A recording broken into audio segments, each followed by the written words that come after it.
Alors, la cybersécurité, tout le monde en parle. C'est un des domaines les plus, disons, bouillonnants du moment. Mais concrètement, comment on y fait carrière? Comment on trouve sa place sur ce qui est devenu une véritable ligne de front numérique?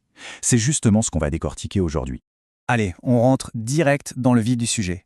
Le monde numérique, c'est un peu la ruée vers l'or de notre époque. Les données, c'est le nouvel or noir. Et bien sûr, comme pour n'importe quel trésor, il faut des gardiens pour le protéger. Et ce besoin, il n'est pas juste important, il est carrément urgent. Regardez ce chiffre, plus 60% de cyberattaques depuis 2022. C'est énorme, hein? La menace, elle n'est plus lointaine, elle est là, et elle grandit à une vitesse folle. Et face à cette explosion des menaces, on a un problème, ou plutôt une opportunité. Il y a une pénurie de talents, une vraie pénurie. Juste pour la France, on parle de plus de 15 000 postes qui ne trouvent pas preneur, et on estime qu'il y en aura 35 000 de plus à créer d'ici 2030. C'est une occasion en or pour quiconque cherche une voie d'avenir. Bon, tout ça, c'est bien beau, mais concrètement, ça correspond à quel métier? Pour simplifier un peu ce paysage qui peut paraître complexe, on peut le diviser en deux grandes philosophies, l'attaque et la défense, l'offensif et le défensif. C'est vraiment les deux faces d'une même pièce, et il faut les deux pour que ça marche. Et cette dualité, elle est vraiment au cœur de la cybersécurité. D'un côté, on a le hacker éthique. Lui, il est dans l'équipe d'attaque. Son boulot, c'est de se mettre dans la peau d'un pirate, de penser en douar des clous pour trouver la moindre faille. C'est un peu le bad guy, mais pour la bonne cause. Et de l'autre côté, on a le responsable sécurité. Lui, c'est l'architecte, le bâtisseur. Il construit la forteresse numérique, met en place les règles, les politiques. C'est un travail de fond qui demande de la rigueur et une vision sur le long terme. Mais attention, ces deux rôles, c'est juste la pointe de l'iceberg. En réalité, le monde de la cyber est bien plus vaste. Cette matrice du campus cyber, par exemple, elle montre bien toute la diversité des métiers.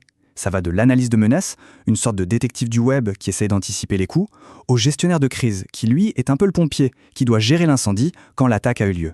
Bref, il y a vraiment de la place pour des profils très très différents.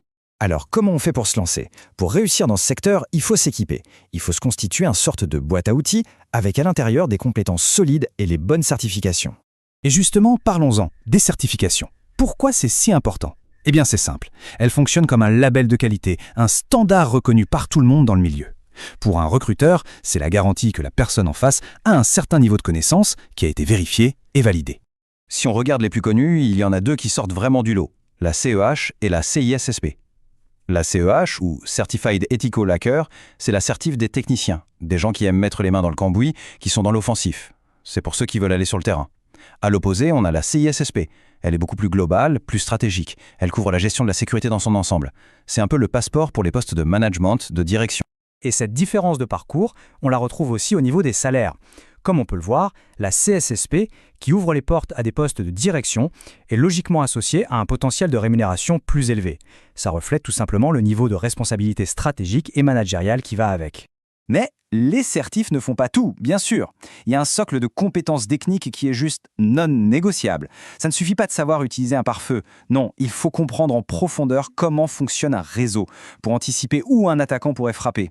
Il faut être capable de décortiquer une attaque, de gérer un incident du début à la fin et même de jongler avec le cadre légal comme le RGPD.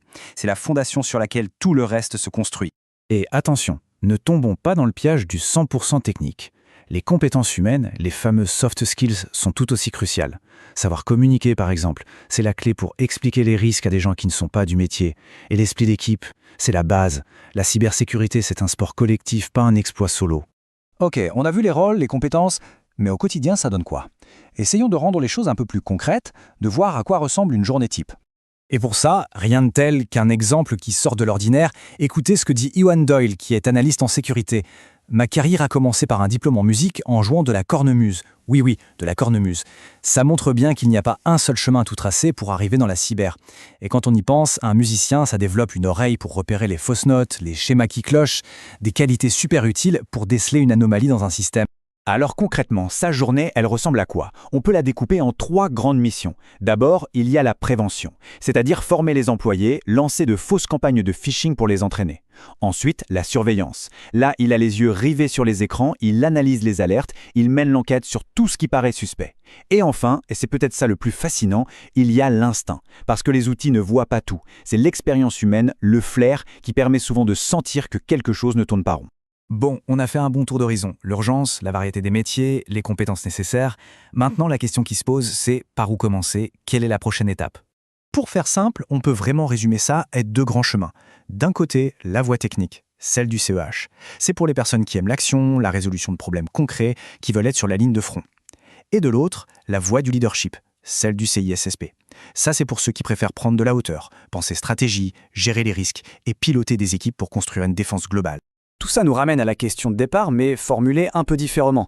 Dans ce monde numérique où les menaces sont partout, la vraie question est quel rôle chacun a-t-il envie de jouer pour le protéger? Voilà qui donne à réfléchir. Merci d'avoir suivi cette analyse.